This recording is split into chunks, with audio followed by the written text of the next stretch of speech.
पुरंदरचा तह झाला. पुरंदरच्या तहामध्ये बरेचसे किल्ले, त्यामध्ये 23 किल्ले द्यावे लागले. त्यानंतरून बादशाहच्या दरबारामध्ये सुद्धा छत्रपती शिवाजी महाराजांना जावं लागलं. मुजरा घालण्यासाठी तजवीज करण्यात आली आणि एका लढाईमध्ये एक सरदार त्यांच्या पुढच्या रांगेमध्ये उभं केल्यानंतरून छत्रपती शिवाजी महाराजांची जे अंतःकरण होतं, की एक मुद्दामून बादशहाने आपली शिष्टाचार मोडून आपल्याला मुद्दामून हे सर्व केलेलं आहे. हा भाव छत्रपती शिवाजी महाराजांमध्ये कशाप्रकारे आला, की 50व्या वाढदिवसाला बादशहासमोर त्याच्या डोळ्यात डोळे घालून त्याला शब्दाला शब्द लावायची धार जी छत्रपती शिवाजी महाराजांकडे होती, ती कशा पद्धतीने होती आणि तिथूनही सही छत्र सलामत निघणं हं. बादशहाच्या हातावर तुरी देऊन, ते कितपत म्हणजे आग्रा हे प्रकरण खूप मोठं आहे आणि हं. ते विस्तृत वाचलं पाहिजे. शिवाजी महाराजांची विविध दर्शनं आपल्याला त्या आग्रा प्रकरणामध्ये होतात. महाराजांनी कशी लोकं आपलीसी केली. छत्रपती शिवाजी महाराजांनी कसा युक्तिवाद मांडला. म्हणजे औरंगजेब एकपट तर मी दुप्पट आहे. हे शिवाजी महाराजांनी कायम औरंगजेबाला दाखवलं. बादशहाचा अपमान शिवाजी महाराजांनी केला आणि एवढंच नाही तर शिवाजी महाराजांनी पुरंदरच्या तहापासून बघितलं तर त्यांनी सगळ्यात जवळची व्यक्ती गमावली. ती म्हणजे मोरारबाजी देशपांडे. काय लढलेत ते. त्यांच्या कंठात बाण गेला. दोन्ही हातातल्या तलवारी म्हणजे तुटलं धड, पण काही सेकंद त्यांचं खालचं खालचं धड लढत होतं. पुरंदरचा काळभैरव पुरं म्हणून सुद्धा हां. त्यांचा उल्लेख आहे. हो. तर त्या पद्धतीने म्हणजे छत्रपती शिवाजी महाराजांनी युद्ध पाहिलेले आहेत आणि तो जो कालखंड होता, की छत्रपती शिवाजी महाराजांनी आग्र्याला गेले, ते इकडं आले, तर ती greatest escape in the world एवढंच नाव त्या प्रकरणाला देता येईल. हं. आणि औरंगजेबाची सर्वत्र नाचक्की झाली. इराणच्या बादशाह औरंगजेबावरती हसलेला आहे. जगात औरंगजेबाची थू झाली त्याच्यामुळे आणि स्वतःला आलमगीर म्हणवणारा व स्वतःला इस्लामचा फार मोठा संरक्षक म्हणवणारा औरंगजेब महाराष्ट्रातल्या दख्खन प्रांती हिंदवी स्वराज्य निर्माण करण्याची आकांक्षा बाळगणाऱ्या शिवाजी महाराजांना सांभाळू शकला नाही, अशी सगळीकडं नाचक्की झाली. म्हणजे युद्ध हे फक्त तलवारीच्या धारेवर नाही, तर ते बुद्धीच्या बळावरती पण सर्वश्रेष्ठ कसं लढलं जातं, हे छत्रपती शिवाजी महाराजांनी आग्रा ह्या प्रकरणातून दाखवलं. आत्ता सध्या नवीन चित्रपट अ, अ, भेटीला येत आहेत. या चित्रपटांच्या माध्यमातून युद्धश्रेणी किंवा युद्धाचे प्रसंग, दैवी रचना असणारे, देवी प्रथा असणारे चित्रपट येतात, की छत्रपती शिवाजी महाराजांना एक साथ देणारा सह्याद्री होता. एक साथ देणारी एक देवी जगदंबा तुळजाभवानी त्यांच्या मागे उभी होती. नामजपाचं फार मोठं अधिष्ठान छत्रपती शिवाजी महाराजांच्या मागे उभं होतं. हे सगळं असताना आज आजच्या चित्रपट दृष्टीमध्ये आणि छत्रपती शिवाजी महाराजांचं खरं जीवन संघर्ष म्हणजे छत्रपती शिवाजी महाराजांचा चित्रपटातला संघर्ष तो वेगळाच असतो. म्हणजे काही काही मालिका आलेल्या आहेत त्यात अलका कुबरसारखी छत्रपती शिवाजी महाराजांचं जीवनचरित्र सांगण्याचा प्रयत्न झाला. पण छत्रपती शिवाजी महाराजांचं खरं जीवनचरित्र हे पूर्णपणे धावपळीचं होतं. म्हणून समर्थांना राज्य साधनेची लगबग हा शब्द लिहावा लागला. हे लिहित असताना छत्रपती शिवाजी महाराजांचं अंतःकरण समर्थ रामदास स्वामींनी सांगितलं. तर हे सर्व बघत असताना, की आत्ता जे चित्रपट येतात, युद्धाचे प्रसंग त्यामध्ये असतात, की छत्रपती शिवाजी महाराजांचे खरे युद्धाचे प्रसंग आणि आत्ताच्या चित्रपटामधले प्रसंग आणि त्यातून भावूक होणारा हिंदू समाज हा कितपत योग्य, अयोग्य आहे? छत्रपती शिवाजी महाराजांचं चरित्र चित्रफतेच्या माध्यमातून चित्रपट असतील, चित्रफेट असतील किंवा अनंत कुठल्याही मार्गातून तुम्ही शिवाजी महाराजांचं चरित्र बघता, तर ती आपल्याला ओळख होऊ शकते फक्त. पण शिवाजी महाराजांचं चरित्र जगण्यासाठी शिवाजी महाराजांनी केलेली राष्ट्रसाधना हा राष्ट्र साक्षात्काराच्या माध्यमातून आपल्या मनात पालटली पाहिजे. छत्रपती शिवाजी महाराजांच्या गडकिल्ल्यांवर गेलं पाहिजे. छत्रपती शिवाजी महाराजांचं चरित्र वाचलं पाहिजे, जे हस्तलिखित आहे. त्या कालखंडातल्या लोकांची कागदपत्र वाचली पाहिजे. म्हणजे शिवाजी महाराज अनुभवले पाहिजेत आणि जेवढ्या वेळा तुम्ही ते अनुभवणार, तेवढे ते तुम्हाला वेगळ्या-वेगळ्या माध्यमातून राष्ट्र साक्षात्काराचा संस्कार करणार. बरोबर. म्हणजे भगवान श्रीकृष्णांचं एक खूप सुंदर वाक्य आहे. बरं. ते म्हणतात, की "अर्जुना, हं. मला काहीच अशक्य नाहीये. मला जे साध्य करायचंय ते मी सहज साध्य करू शकतो. मी कोणाचाही वध करू शकतो. मीच परिपूर्ण असा परमेश्वर आहे. मीच परब्रह्म आहे. मला काहीच साध्य करणं किंवा कुठलीच गोष्ट मला जगाच्या पाठीवरती शक्य नाहीये अशी नाहीये. पण तू लक्षात घे, तुझ्यासोबत मी तुझा सारथी बनून या युद्धात मी तुझे सारथ्य करतोय. हे फक्त मी माझं कर्म करतोय अर्जुना." तसं धर्म संस्थापनेचं कर्म छत्रपती शिवाजी महाराजांनी केलं. मग ते आपल्याला चित्रफतांच्या माध्यमातून फक्त भावनिक होऊन कसं कळेल, त्याच्यासाठी आपल्याला व्रतस्थ साधना केली पाहिजे आणि त्याच्यासाठी आमचे अनंत प्रयत्न चालू आहेत. छत्रपती शिवाजी महाराजांच्या ज्या आत्ता बोलीभाषेमध्ये बऱ्याच गोष्टी आहेत की भारताला त्यामध्ये महाराष्ट्रामध्ये मराठी भाषेला अभिजित भाषा दर्जा मिळाला आत्ता या सरकारच्या काळामध्ये. अभिजित भाषा आणि मराठी भाषा सुधारण्यासाठी सुद्धा छत्रपती शिवाजी महाराजांनी त्या कालखंडामध्ये बरेचसे प्रयत्न केले. आत्ताची अभिजित भाषा सुधारावी, मराठी भाषेला दर्जा चांगला मिळावा, ही राजकारण्यांची स्वतःची वैयक्तिक काहीतरी महत्त्वाकांक्षा असू शकते. पण त्या काळामध्ये कोणतीही वैयक्तिक महत्त्वाकांक्षा नसताना सुद्धा मराठी भाषेला प्रयत्न करणारे शिवाजी महाराज, या दृष्टिकोनातून तुम्ही कशी बघता? छत्रपती शिवाजी महाराजांच्या कालखंडामध्ये म्हणजे माझ्या मराठीची बोले कौतुके परी अमृतातूनही पैजा जिंके असं ज्ञानोबा बावली म्हणताले. मराठी भाषेवर किती प्रेम केलं आपल्या साधू संतांनी. ती संस्कृतच्या जवळ गेलेली बोली भाषा आहे. मराठी भाषा जर तुम्ही शुद्ध बोललात तर तुमची जीभ किती वेळा वळते बघा. तुमच्या जिभेचा पण व्यायाम होतो मराठी भाषेमुळे. तर छत्रपती शिवाजी महाराज खूप जाणते होते, प्रचंड जाणते. अनंत धर्मग्रंथांचा अभ्यास छत्रपती शिवाजी महाराजांचा आहे. आणि ज्यावेळेस कृष्णाजी शंकरकर सने यांना शिवाजी महाराजांनी बोलवून घेतलं आणि त्यांना सांगितलं की तुमचा खगोलशास्त्रावरती सखोल अभ्यास आहे. हिंदू धर्माचं सगळ्यात महत्त्वाचं शास्त्र खगोलशास्त्र उलगडून सांगतं. हे युनिव्हर्स कसं तयार झालंय हे सगळं तुम्ही मराठी भाषेत लिहून काढा, पुढच्या पिढ्यांना समजलं पाहिजे. हे राजा एखादं युद्ध करू शकतो, पण इतका जाणता असतो का दुसरा कुठला राजा? छत्रपती शिवाजी महाराज तेवढे जाणतेत आपले. हे शिवाजी महाराजांचं वैशिष्ट्य आहे. म्हणून मराठी भाषेकडं लक्ष केंद्रित करून शिवाजी महाराजांनी जे काम केलंय ना, ते मला वाटतं आंतरराष्ट्रीय पातळीवरचं राजकारण येते शिवाजी महाराजांचं, की स्वभाषा, स्वदेश आणि स्वधर्माला सर्वोत्कृष्ट दर्जा देणे. छत्रपती शिवाजी महाराजांच्या जीवन संघर्षामध्ये जी पुस्तकं आली भारत स्वतंत्र झाल्यानंतरून, त्या पुस्तकांमध्ये बऱ्यापैकी बाबासाहेब पुरंदरे यांचं सुद्धा जीवन शिवचरित्र आहे.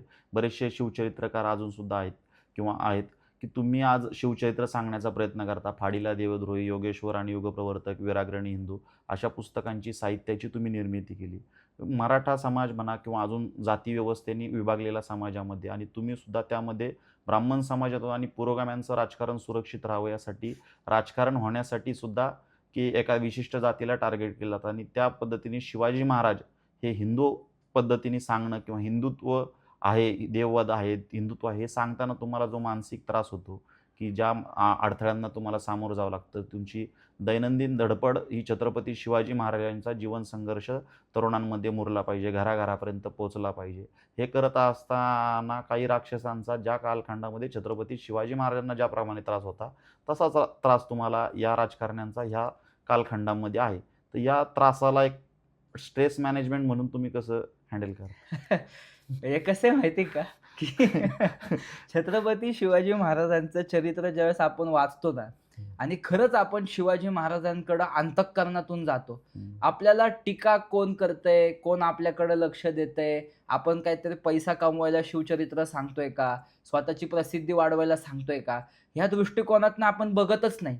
जसं अर्जुनाला फक्त त्या पोपटाचा डोळा दिसत होता, त्याप्रमाणे छत्रपती शिवाजी महाराजांमध्ये समवलेलं भारतीय संस्कृतीचं राष्ट्र साक्षात्काराचं परब्रह्म दिसतं, नाही का?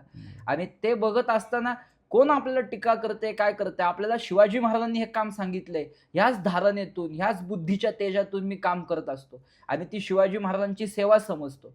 आणि हा त्रास होतो मला, की आता कुलकर्णी इतिहास सांगणार का, किंवा हे असं आहे तसं आहे, पण त्यांना सामाजिक अभ्यास कमी असतो. माझा एक कायम अभ्यास राहिलेला आहे, हा कागद शिवाजी महाराज असं असं वागले, हा त्याचा पुरावा, कारण मी बिनपुराव्याचं काहीच बोलत नाही. आणि राहिला आता प्रश्न विस्ताराच्या बाबतीत, तर माझ्यावरती लोकांनी भरभरून प्रेम केलेले, मला अनंत पुरस्कार दिले. पूर्ण म्हणजे महाराष्ट्राच्या बाहेर गुजरात असेल, उत्तर प्रदेश असेल, दिल्ली असेल, कर्नाटक असेल, परत तुम्हाला सांगतो बंगाल असेल, सुरत असेल, अशा अनंत ठिकाणी व्याख्यानांना बोलवलं. आता परदेशात सुद्धा बोलवलंय. परत छत्रपती शिवाजी महाराजांचं काम करत असताना एका पुस्तकाला मला एवढा भरभरून प्रतिसाद दिला, की 1,00,000 पेक्षा जास्त प्रती लोकांनी स्वीकारल्या. तर एक समाजात जातीयवाद मानणारी जर कीड सोडून दिली आपण, तर छत्रपती शिवाजी महाराजांचं तेज सांभाळणारे आणि छत्रपती शिवाजी महाराजांचा इतिहास आपण खरा सांगतोय, जसा घडलाय तसा सांगतोय, हे समजून घेणारे सुद्धा लोक आहेत. हा सामाजिक अभ्यास आहे आणि ज्यांना विरोध करायचा आहे ते करत राहतील. पण आपण शिवाजी महाराजांच्या स्वप्नांमधलं हिंदू राष्ट्र पूर्ण केल्याशिवाय शांत बसणार नाही, ही आग आपल्या मनात आहे. पुणे हे बुद्धिजीवी विद्येचं माहेरघर असणारं क्षेत्र आहे. पुण्यामध्ये सुद्धा काही ग्रामीण भागमध्ये इंदापूर आहे, खाली दौंड आहे, ह्या भागांमध्ये आजपर्यंत ग्रामीण भागामध्ये आलं किंवा मराठवाडा झालं, खान्देश झालं, विदर्भ झालं, इथल्या ग्रामीण भागामधल्या काही गावांमध्ये शिवचरित्र आजपर्यंत सुद्धा जे खरं शिवचरित्र आहे, खरं शिवचित्राची पराकाष्ठा आहे, छत्रपती शिवाजी महाराज आहे, ते पोहोचण्यासाठी तुमचा भविष्यातला प्रयत्न काय असेल? छत्रपती शिवाजी महाराजांच्या चरित्राचे मी विविध भाग तयार केलेले आहेत.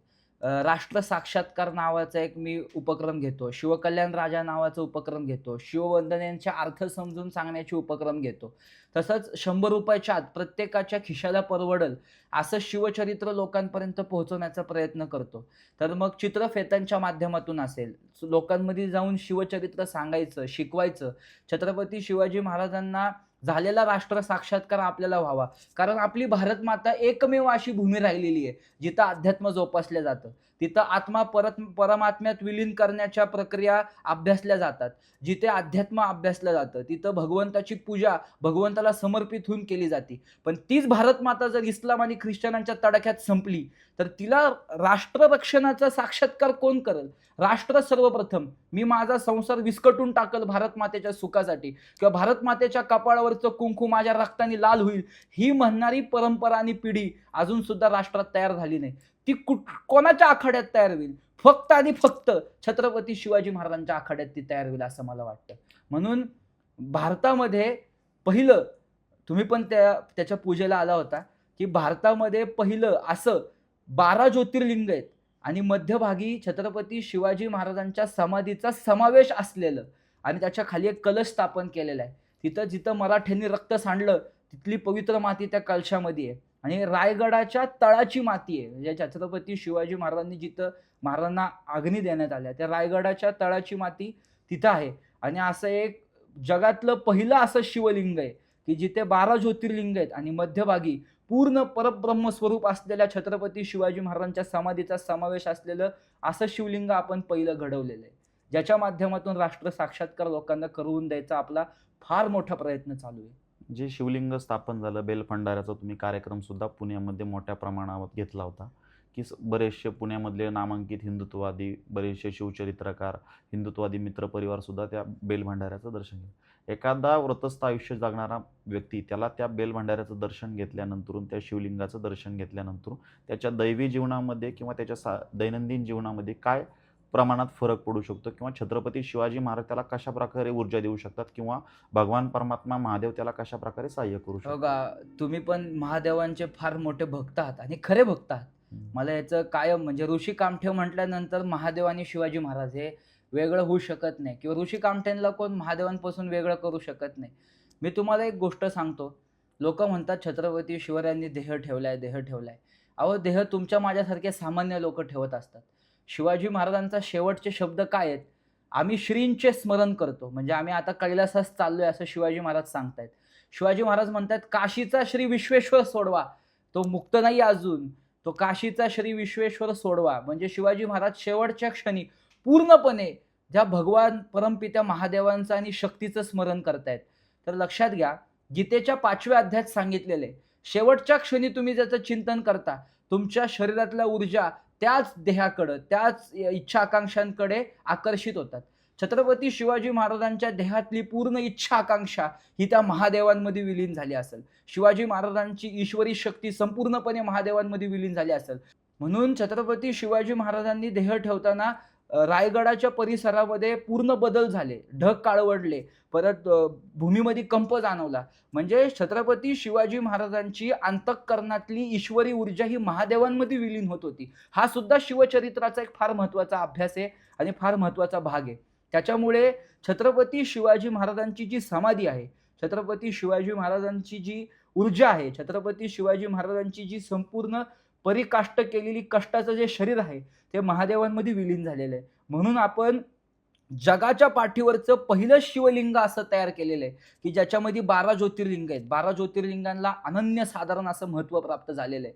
आणि त्या 12 ज्योतिर्लिंगांची ऊर्जा आपल्या देहात बांधून या 12 ज्योतिर्लिंगांना इस्लामपासून मुक्त केलं पाहिजे आणि भारत मातेला परत हिंदूंच्या आधाराचं केलं पाहिजे. भारत मातेच्या हातात भगव्या ध्वजाचं राज्य स्थापन झालं पाहिजे आणि भारत मातेच्या कपाळावरचं हिंदुत्वाचं कुंकू अबाधित ठेवलं पाहिजे. म्हणून छत्रपती शिवाजी महाराजांनी मावळ्यांना दिलेला जो मंत्र आहे तो हर हर महादेवाचा सिद्ध मंत्र आहे. हर हर महादेव हा सिद्ध मंत्र आहे. त्याच्या दीक्षेने मावळे लढले. लक्षात घ्या, त्यांचा कुठं आध्यात्मिक स्वार्थ होता का हो? नाही. ते लढताना राष्ट्र साक्षात्काराच्या माध्यमातून लढलेले आहेत. म्हणजे आमचे बाजी, तानाजी, यसाजी, सूर्याजी, प्रत्येक जातीतला कुठला का मावळा असना, ज्याचं शरीर फाटलं आणि त्याचं रक्त ज्या मातीत गेलं त्यावेळेस तो हर हर महादेव गरजलेला आहे. कारण शिवाजी महाराजांनी राष्ट्र साक्षात्कारासाठी दिलेला हा मंत्र दीक्षा आहे. ही महादेवांची उपासना आहे. त्याच्यामध्ये संपूर्णपणे राष्ट्र साक्षात्कार दडलेला आहे. त्यामुळे मी 12 ज्योतिर्लिंग घेतलेले आहेत. मध्यभागी छत्रपती शिवाजी महाराजांची समाधी आहे आणि त्या समाधीच्या माध्यमातून मला असं सांगायचं आहे की छत्रपती शिवाजी महाराजांच्या शेवटच्या इच्छा आकांक्षा महादेवांमध्ये विलीन झाल्यात. मग आज सुद्धा आपण शिवाजी महाराजांना त्या स्वरूपात का पूजू नये? बरं, पूजण्यामागचा उद्देश हा वैयक्तिक स्वार्थ नाहीये, आत्मउन्नती नाहीये, आत्मसाक्षात्कार नाहीये. माझा लोकांना त्याची पूजा करायला लावायची, लोकांच्या सानिध्यात ते शिवलिंग न्यायचं, त्याच्या माध्यमातून शिवचरित्राचा प्रचार करायचा. माझ्या बुद्धीचा म्हणजे माझ्या बुद्धीच्या गाभाऱ्यात ते भवानीने तेज भरले. ते मला असं वाटतं की छत्रपती श्री शिवाजी महाराजांच्या राष्ट्र साक्षात्काराची भावना या सगळ्यांना व्हावी. ज्या माध्यमातून बाजी, तानाजी, यसाजी, सूर्याजी आणि शिवाकाशीत म्हणजे अनंत मावळे ज्या माध्यमातून लढले, शंभू छत्रपती हर हर महादेवाची गर्जना करत आपला मृत्यू त्यांनी हा भारत मातेच्या चरणापाशी ठेवला आणि शंभू छत्रपतींनी असं अलौकिक बलिदान घडवलं. ते सगळ्यांनी हर हर महादेवाची गर्जना ही राष्ट्र साक्षात्काराच्या तेजातून केलेली आहे. तोच राष्ट्र साक्षात्कार आपल्या तरुणांना झाला पाहिजे. म्हणजे ज्या ज्या मशिदींखाली देवता दडलेल्या आहेत, जिथं जिथं इस्लामचा उत्मात चाललेला आहे, जिथं जिथं ख्रिश्चन नंगानाच करतायत आणि जे अधर्मी आहेत सगळे जातीयवाद करणारे पूर्वगामी लेफ्टिस्ट कम्युनिस्ट, त्यांना झोडपून परत शिवाजी महाराजांना अपेक्षित असलेलं हिंदू राष्ट्र स्थापन करता येईल. छत्रपती शिवाजी महाराज आत्ताच्या चालू घडामोडीला प्रत्येकजण छत्रपती शिवाजी महाराजांचा मी अभ्यासूक आहे, अभ्यास झालेला आहे असं सांगण्याचा प्रयत्न करतो. खरं छत्रपती शिवाजी महाराज जगले असतील किंवा छत्रपती शिवाजी महाराजांचे खरे अनुयायी असतील किंवा छत्रपती शिवाजी महाराजांचा राजमार्ग जगाला सांगण्याचं ज्यांनी धाडस केलं असेल, असा भारतातला, महाराष्ट्रातला किमान एक व्यक्ती तुम्ही सांगाल का की जो स्वतः छत्रपती शिवाजी महाराजांचा पाईक आहे किंवा त्या विचारसरणीवर पुढं अग्रेसर आहे? असे अनंत लोक माझ्या तरी जीवनात आले म्हणजे हम्म. ज्यांनी खरंच शिवाजी महाराजांसाठी जीवन जगलं. मी किती लोकांची नावं घेऊ? म्हणजे तुम्ही समोर बसलाय म्हणून तुमचं घेतो असं नाही. माझ्या दृष्टिकोनात तुम्ही आहात. परत मी आत्ताचे एक नाव घेतलं तर बरोबर. एकच नाव सांगायचं झालं तर मी तसे 2 तरी घेऊ इच्छितो. एक म्हणजे श्रीमंत शिवशाहीर बाबासाहेब पुरंदरे असतील आणि आता हयात असणारे मला असं बाबासाहेब वाटतं की पुरंदरे आता हयात नाहीयेत. गजानन भेंदळे सुद्धा हयात नाहीये. मला असं वाटतं की मग संभाजीराव विनायकराव भिडे गुरुजी मला त्यांचं नाव हे होतं, आठवतं अशा वेळेस. छत्रपती शिवाजी महाराजांच्या ज्या विचारसरणीवर भिडे गुरुजींनी काम केलं, अनेक निर्व्यसनी, व्याभिचारमुक्त, मांसाहार न करणारी एक सत्वशील, चारित्र्यवान पिढी घडवण्याचा प्रयत्न त्यांनी त्यांच्या पूर्ण संघर्ष आयुष्यामध्ये काढला. त्यांचं सगळं घटनास्त्रोत त्यांनी छत्रपती शिवाजी महाराज ठेवलं. हे करत असताना त्यांनी सुद्धा एक धारकरी नावाचं एक स्वतःचं शिवप्रतिष्ठान हिंदुस्थान नावाचं संघटन उभं केलं. अनेक तरुणांना, मग ते शासकीय असो, प्रशासकीय असो, व्यापारी वर्ग असो किंवा कोणत्याही शैक्षणिक क्षेत्र असो, ते कुठल्याही क्षेत्रामध्ये गेल्यानंतरून त्यांना छत्रपती शिवाजी महाराज आणि त्यातल्या त्यात भिडे गुरुजींनी लिहिलेलं साहित्य, भिडे गुरुजींनी लिहिलेले श्लोक हे उपयुक्त राहतात. आणि संभाजीराव भिडे गुरुजींनी जे काम उभं केलेलं आहे त्या कामाकडं आणि छत्रपती शिवाजी महाराजांकडे तुम्ही कशा दृष्टीने बघता? व्रतस्थ म्हणजे शिवाजी महाराजांचं काम करायला तुम्हाला व्रतस्थ अंतःकरणं लागतील.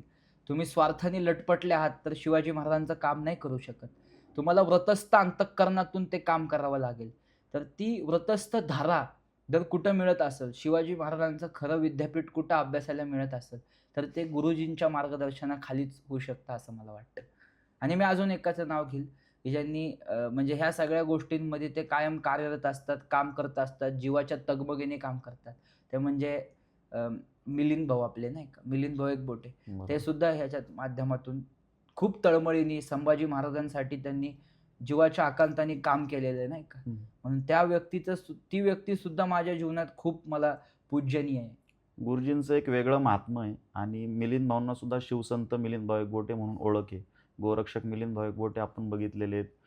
अनेक ठिकाणी. पण शिवसंत मिलिंद भाऊ एकबोटे यांच्याकडे तुम्ही कशा दृष्टीने बघता? मी स्वतः तुम्हाला सांगतो की वडू ह्या भूमीमध्ये आम्ही एक यज्ञ ठेवला होता आणि मिलिंद भाऊ खूप दमून भागून खूप काम करून तिथं आले होते आणि त्याच्यानंतर परत मिलिंद भाऊंना दुसऱ्या दिवशी पुरंदरावरती काहीतरी कार्यक्रम होता. तर मध्यरात्री आम्ही त्यांच्यासोबत त्यांच्या निवासस्थानी गेलो. त्यांनी गणपतीची पूजा केली. अगदी अर्धा तासाच्याहून कमी म्हणजे 15-20 मिनिटाची फक्त एक छोटीशी डुलकी झाल्यानंतर आपण शिवाजी महाराजांसाठी शरीराकडे लक्ष न देता व्रतस्थ राहून काम केलं पाहिजे. हे मिलिंद भाऊंनी स्वतःच्या आचरणातून नाही का कोणाला न सांगता जगून दाखवलं. म्हणून म्हणून मिलिंद भाऊ पण तेवढेच पूजनीय आहेत असं मला वाटतं. संभाजीराव भिडे गुरुजींनी बरंचसं साहित्य त्यांच्या लिहिलं. साहित्य लिहिताना त्यांनी काव्यात्मक पंक्तींचा जास्त वापर केला. तर हे करत असताना संभाजी सूर्योदय, शिव सूर्यहृदय, तमाला गिळोनी जागा उजळावे, हे श्लोक. लोकजागरणचे जे श्लोक लिहिले, ह्यामध्ये सगळ्यात सुंदर साहित्य त्यांचं कोणतं वाटतं? सगळ्यात सुंदर ज्या तरुणांमध्ये खरा भाव, भक्तिभाव तयार करतं किंवा छत्रपती शिवाजी महाराजांचं अंतःकरण, की आपण म्हणतो एका तळ्यात होती बदके पिले सुरेख, पण तो राजहंस एक, नाही का? असं त्यांचं साहित्य कोणतं असेल? तमाला गिळोनी जगा उजळावे. तमाला घेऊन. तर चालतंय.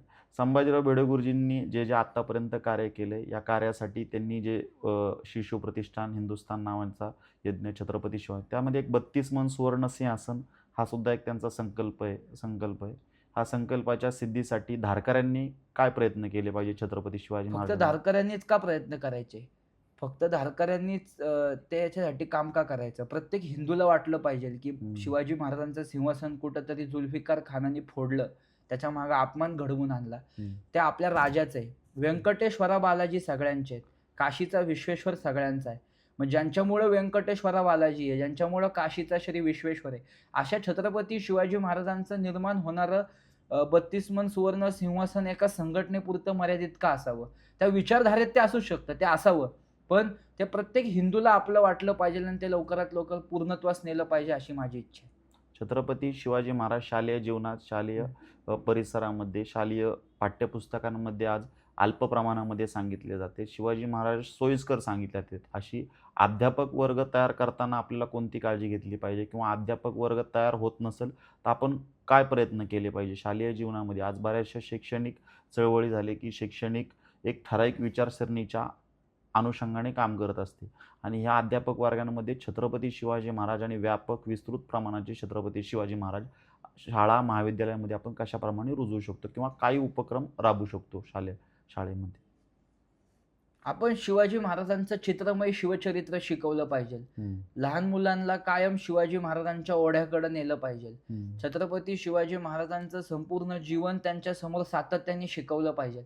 आणि मी परत म्हटलं तसंच की व्रतस्थ निर्धार ठेवला पाहिजे शिवाजी महाराजांच्या बाबतीत. आज आपण छत्रपती शिवाजी महाराजांच्या जीवनचरित्राचं अनन्यसाधारण महत्त्व, वस्तुस्थितीमध्ये छत्रपती शिवाजी महाराजांचा अध्ययन कसं केलं पाहिजे आणि ह्याच्या व्यतिरिक्त छत्रपती शिवाजी महाराजांची आजसुद्धा समाजाला असलेली गरज याच्यावरती चर्चा साधली आणि संवादात्मक शिवचरित्राला एक वेगळा आकार देण्याचा प्रयत्न केला. तसंच दादा इथे वेळात वेळ काढून आले. त्यांचं व्रतस्थ जीवन आम्ही इथे कायम पाहत असतो आणि त्याच्या माध्यमातून त्यांना कायम शिवाजी महाराजांनी, आदिशक्ती आहे तुळजाभवानींनी, जगतपिता महादेवांनी त्यांना प्रचंड ताकद द्यावी आणि त्यांचं कार्य आजच वाढत राहावं, शेवटचा श्वास असेपर्यंत त्यांनी शिवाजी महाराजांची सेवा करावी अशी इच्छा व्यक्त करतो आणि थांबतो. जय श्रीराम. जय श्रीराम.